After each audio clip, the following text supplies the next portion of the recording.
Hello parents, my name is Eloise and I'm a qualified teacher with experience teaching in Germany, Zimbabwe and South Africa, and I'm a homeschooler of a number of years for my own 3 children here at home.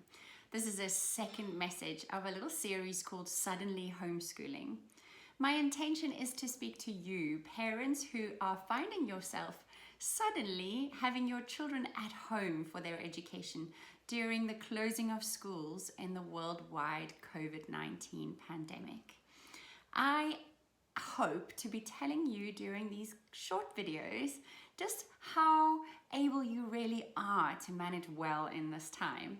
And this second video's specific intention is to help you understand that you actually have quite a bit in your hand that can enable this period not just to be an interruption to their education, but in fact an opportunity for growth in ways that didn't exist if they were in school right now. Let me start by explaining that learning isn't a straight line. Your children are not on an educational journey from A to B that has been interrupted. C.S. Lewis says this about interruptions. The great thing, if one can, is to stop regarding all the unpleasant things as interruptions of one's own or real life. The truth is, of course, that what one calls the interruptions are precisely one's real life. I think that some opportunities exist in this time that wouldn't have existed if your children were in school. Let's have a look at 5 of them. 5 opportunities that exist to you at the moment. The opportunity to model an enthusiasm for learning. The opportunity to leverage your passions and skills to engage and inspire. The opportunity to take note of your child's gifts and needs. The opportunity to help your child study himself. And the opportunity to engage who is in your team. Now let's look at each point individually. The first opportunity is the opportunity to model enthusiasm for learning. Charlotte Mason was a great educational philosopher. She explained that children aren't empty buckets to be filled with knowledge. Your task is not to be an expert, to know everything your child is studying at the moment. You would serve them much better if you modeled enthusiasm and curiosity. If you said when something didn't make sense or you didn't know it and asked them to explain it to you. And if they didn't know it either, to join them, to learn alongside them. I would argue that all of education does not have the point of dispensing information in an age of information. Ours is to help children navigate and sift through information and just extract from it what they need. My eldest just started at high school a term ago. Of course, she's at home now, lucky me. But during that term, she wrote me a letter. She said, "Mum, there are many things that you didn't cover enough of. You didn't do enough science and you didn't teach me to spell well enough. Thank you." But then she said something very dear to me. She said, "What you did give me is a love for learning and the confidence that I could learn anything that I might be interested to learn." This is what we're striving for in this time. Model good questions to ask. Good questions are not yes-no questions. They're not comprehension questions either. But help your kids ask why of what they're reading. Why teaches critical thinking? Why is this man writing this? Why has he left this out? Then help them ask how. How does this work? How was this even discovered? Let's Google it. And creativity is developed when we ask, "I wonder." I have my kids say, "I wonder," at the end of any text, whether it's fiction or non-fiction. I wonder what I would have done if I was the boy in the story. I wonder what made somebody think of this in the first place. I wonder why they think I should have to read this. You'd be amazed at the quality of conversation that comes when you ask these kind of questions. You don't need to know everything there is to know at this season. And I would argue that you would actually serve your children better if you model for them enthusiasm when we don't know, opportunity and excitement for learning.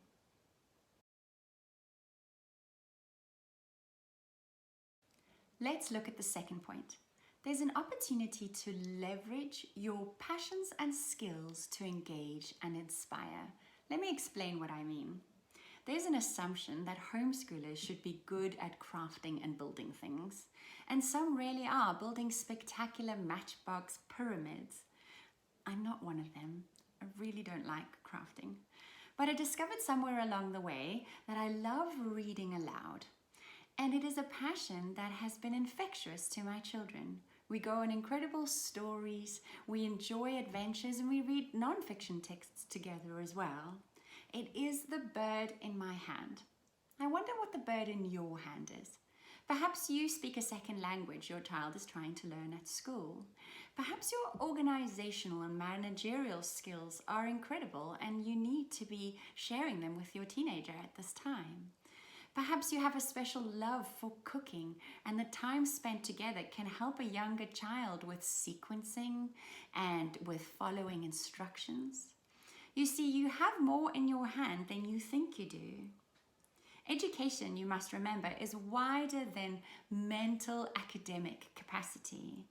There's physical, spiritual, and social side too. So when you look at what it is you have to show your child at this time, look at those things too, and use them as vehicles to create enthusiasm and excitement.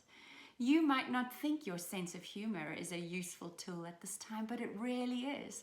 And so is your forearm for throwing ball in the garden while reciting the times tables.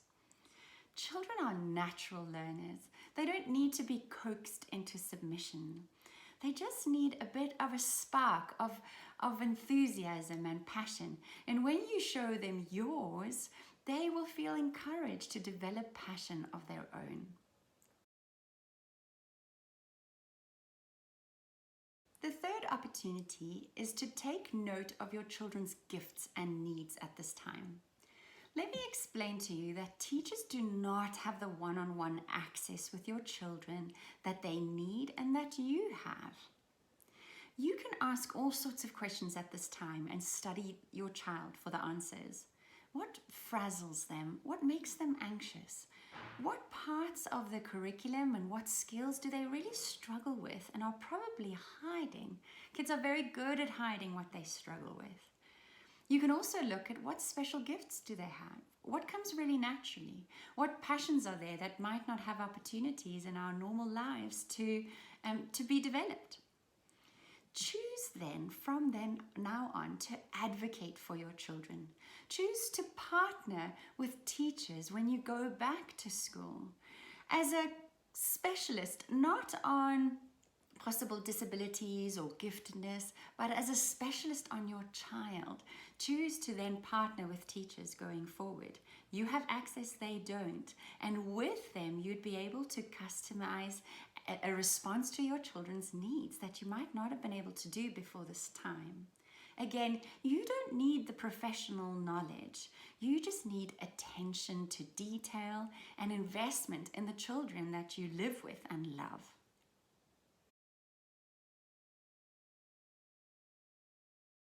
We have 2 more points. The fourth one is that there's an opportunity to help your child study himself.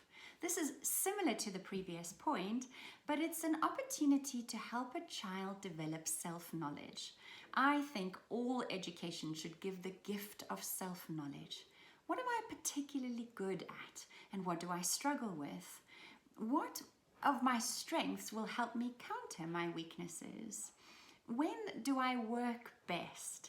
Do I wait for pressure before I really turn it on as a teenager? Or do I prefer to work when there's no pressure? Perhaps even practical things like what time of the day am I at my best? And what do I need to do if I'm hungry and I'm not thinking clearly? Now you might feel at this point that we can't have this kind of freedom because if we go back to a formal system, we may not be able to stop and have a snack when we need to. Well, I would argue that the whole world is at a turning point in many things. And if we as parents and us, our students, our children themselves, know themselves well and are good at digging deeper, not just by trying harder, but by working smarter, then we can be part of change that is necessary in our education systems.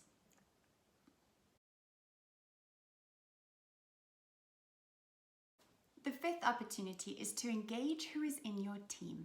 When I say team, I mean broader than yourself as the educator of your children right now. Think a little bit about connectivity online options or on telephone. Perhaps there's a grandparent who speaks that second language and would do very well at a daily conversation in it with your child. That might also help with their loneliness and isolation. Does your spouse enjoy an area of study that you don't, and they can have a daily cup of tea while talking about science? Is there an older sibling that can teach a simple concept and actually reinforce their own understanding by teaching a concept that they are working at a much higher level to? Just think a little broader and don't just think that the buck stops with you on this one. So let's recap. 5 opportunities that exist for you at the moment that wouldn't have if your children were in school. Opportunity number 1, to model enthusiasm for learning. Opportunity number 2, to leverage your passions and skills to engage and inspire your children. Opportunity number 3, to take note of your child's gifts and particular needs at this time. Opportunity number 4, to help your child study himself. And opportunity number 5, to engage who is in your team. Nobody will argue that this is an easy season for parents, but let's not make it even harder by putting a lie on ourselves that says that the buck stops with us, that the responsibility for our child's education is now on our shoulders.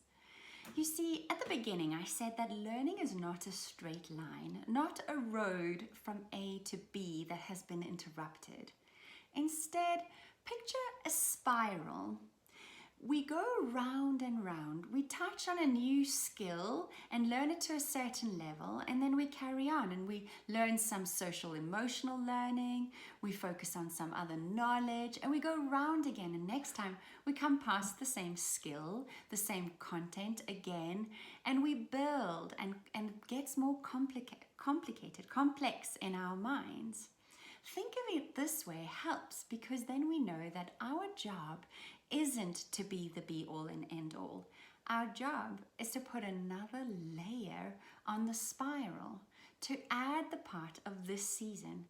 And also, I think, to lean into the opportunities that exist at the moment that would not have existed for you if your children were in school right now. I hope that was helpful. Check out the first part of this discussion, Suddenly Homeschooling Part 1. Follow the link on the screen, or go and have a look at eloiseleher.com for more talks on education and family. I want to encourage you. You are the exact parent your child needs at this moment. No teacher will ever love and advocate for your child the way you will. This is not a time of interruption, it's a time of opportunity. Write me a mail at l@eloiseleher.com, or let me know if there's anything else you'd like to have a conversation about.